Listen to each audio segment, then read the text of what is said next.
मैं हाल ही में अपनी गर्लफ्रेंड के साथ रहने आया हूँ। अब मुझे यहाँ सुरक्षित महसूस नहीं होता। मैं अपनी गर्लफ्रेंड पिंकी से 7 महीने पहले एक बार में मिला था। हम दोनों में तुरंत एक कनेक्शन महसूस हुआ और 3 दिन बाद हमने डेटिंग शुरू कर दी। वह मुझे केवल खुशी देती थी, जैसे वह मेरी सोलमेट हो। तो जब मैंने विश्वविद्यालय से स्नातक किया तो हमने एक साथ रहने का फैसला किया। वह मुझसे 2 साल बड़ी है और पहले से ही काम कर रही थी, इसलिए मैं उसके घर में रहने आ गया। हालांकि जैसे ही मैं यहाँ रहने आया, सब कुछ बिगड़ने लगा। पहली घटना उसी रात हुई जब मैं यहाँ आया। पिंकी नाइट शिफ्ट में काम करती है, इसीलिए वह काम के लिए तैयार हो रही थी। बेबी, मैं अब काम पर जा रही हूँ। मैंने पहले भी बताया था, रात में पड़ोसी थोड़े चिड़चिड़े हो जाते हैं, इसलिए उन्हें नजरअंदाज कर देना। उसने मीठे स्वर में कहा। हाँ हाँ, समझ गया, मैंने जवाब दिया। मैंने उसे अलविदा कहा और वह चली गई, मुझे घर में अकेला छोड़कर। मैं किचन की मेज पर बैठ गया और अपने काम में लग गया। संदर्भ के लिए बता दूं कि मैं एक वीडियो गेम कंपनी के लिए कैरेक्टर डिजाइनर के रूप में काम करता हूं। कुछ घंटे तक सब कुछ शांत था, जब तक कि घड़ी में 2 नहीं बज गए। पड़ोसी जोर जोर से चिल्लाने लगे। मैं सुन नहीं पाया कि वे क्या कह रहे थे, लेकिन ऐसा लग रहा था जैसे कोई गंभीर झगड़ा हो रहा हो। मैंने इसे थोड़ी देर तक नजरअंदाज करने की कोशिश की, लेकिन अंततः आवाज असहनीय हो गई। दीवारों पर जोर जोर से धमाके हो रहे थे, कांच फर्श पर टूट रहा था और फिर चिल्लाने और झगड़े की आवाजें और तेज हो गईं। ऐसा लग रहा था कि जैसे कई आवाजें एक साथ गूंज रही हों। मैंने अपने हेडफोन में म्यूजिक तेज कर दिया, लेकिन इससे कोई फर्क नहीं पड़ा।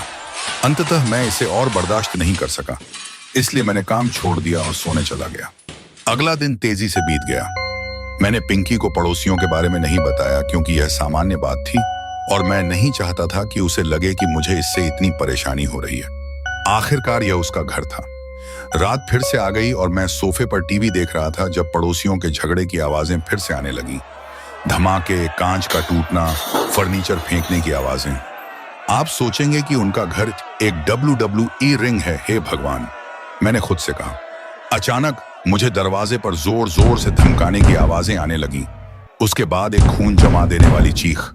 ये क्या बकवास है, मैंने फिल्म को रोकते हुए कहा। पड़ोसी दरवाजे को तोड़ने की कोशिश कर रहा था।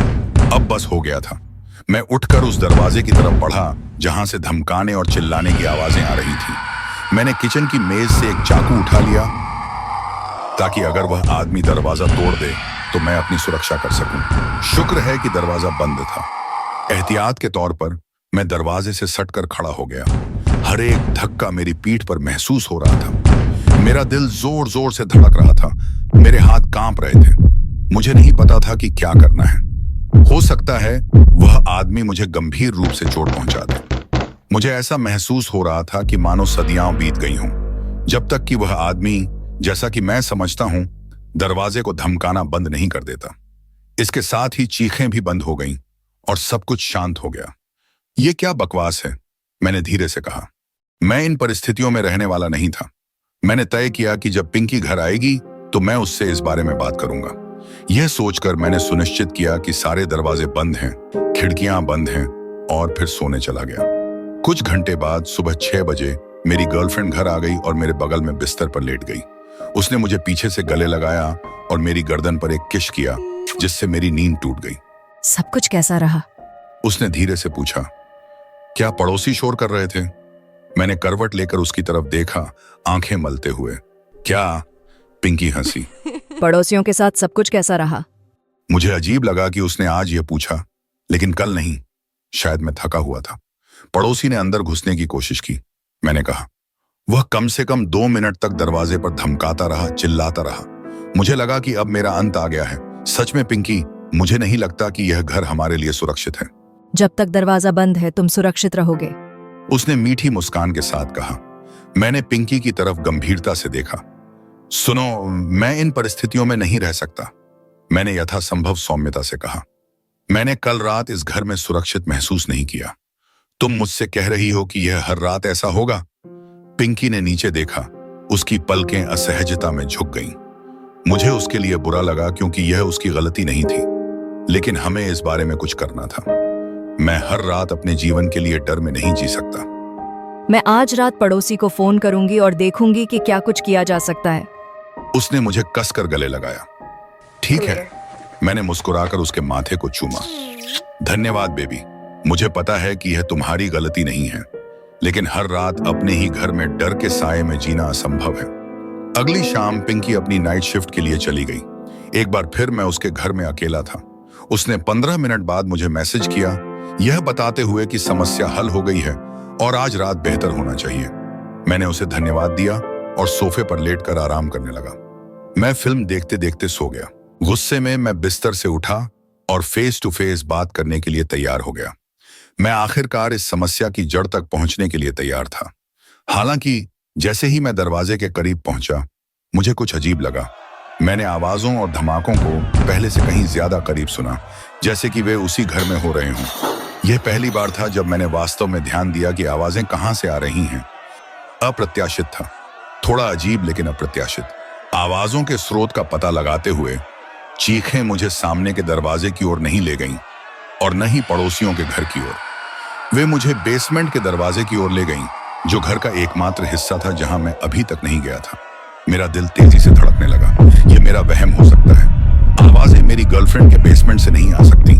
बेसमेंट से आवाजें कैसे आ सकती हैं? कांपते हुए पैरों के साथ मैंने बेसमेंट का दरवाजा खोलने की कोशिश की, लेकिन वह बंद था। इसके परिणाम स्वरूप नीचे जाने पर चीखें और भी तेज हो गईं। ऐसा लग रहा था कि कोई मदद के लिए पुकार रहा हो। नीचे क्या है? मैंने बड़बड़ाया। सिर्फ इस विचार ने मेरे शरीर में सिहरन पैदा कर दी।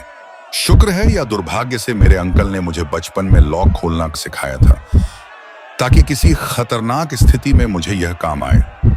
अगर कभी इस कौशल का उपयोग करने का मौका आया है तो वह यही था।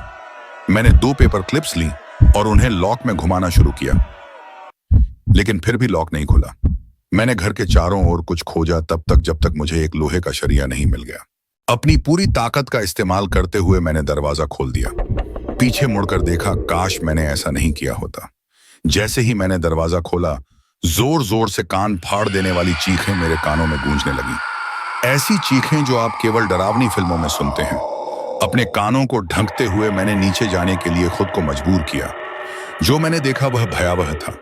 कई लड़कों की सर कटी लाशें बेसमेंट के फर्श पर प्लास्टिक की थैलियों में बंद करके रखी हुई थीं। सबसे खराब बात यह थी कि वहां के सभी लड़के मेरी उम्र के लग रहे थे। उनमें से कई पिंकी के पूर्व प्रेमियों की तरह दिख रहे थे, जिनके बारे में वह मुझसे बात करती थी। एक शेल्फ के ऊपर कई जार रखे हुए थे, उनमें सब लड़कों के कटे हुए सर रखे हुए थे। ट्रांसपेरेंट जारों के अंदर उनकी शक्लें नजर आ रही थीं, जिसमें से एक बड़ी चमक निकल रही थी। वे असहनीय दर्दनाक चीखों में चिल्ला रहे थे। जो मैंने देखा उसके अनुसार ऐसा लग रहा था कि वे उनकी आत्माएं थीं। निर्दोष लड़कों की सीलबंद फंसी हुई आत्माएं, जो अपने बाद के जीवन में अंतहीन पीड़ा का सामना कर रही थीं। बदबू असहनीय थी। उनकी लाशें खून से खाली हो चुकी थीं, मानो इन लड़कों के अंदर की हर चीज को निकाल लिया गया हो। इसके बावजूद उनके चेहरे कुछ हद तक पहचानने योग्य थे। प्रत्येक शरीर को उसके मूल आकार को बनाए रखने के लिए सावधानी पूर्वक रखा गया था। उनके प्रत्येक शरीर के सामने खून से उनके नाम लिखे हुए थे। रमेश, नूह, विजय आदि।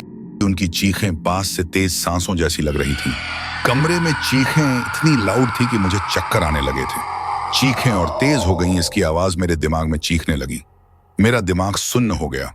इस विचार से मेरा शरीर कांपने लगा कि यह मेरी गर्लफ्रेंड का काम है। यह और भी बदतर हो गया जब मैं अंत में पहुंचा। खून से लिखा एक और नाम और उसके पास रखा हुआ खाली जार, जिसके पास कोई शरीर नहीं था, मानो उसे अभी तैयार किया जा रहा हो। फिर मुझे मेरे फोन पर एक नोटिफिकेशन आया, पिंकी का एक मैसेज। सिर्फ इसे पढ़कर ही मेरा दिल रुक गया। हे बेबी, घर आ रही हूँ, कल के लिए माफ करना, आज रात पार्टी करते हैं। जैसे ही पिंकी घर पहुंची, वह हमेशा की तरह मुस्कुराती हुई अंदर आई। मैं बेसमेंट में मिले डरावने दृश्य से अभी भी हिल गया था, लेकिन मैंने खुद को शांत रखने की कोशिश की। मेरे दिमाग में विचारों का तूफान चल रहा था। मैं जानता था कि मुझे बहुत सावधानी से काम लेना होगा। पिंकी ने कमरे में आते ही मैंने सामान्य अंदाज में उसे गले लगाया और पिंकी मेरे पास बैठ गई। लेकिन मैं उसे देखे बिना एक कदम पीछे हट गया, जिससे पिंकी ने सिर झुकाकर मुझे देखा, जैसे कुछ समझने की कोशिश कर रही हो। क्या हुआ बेबी? मैंने गहरी सांस ली और झूठी मुस्कान के साथ कहा, कुछ नहीं, बस थोड़ा थक गया हूं।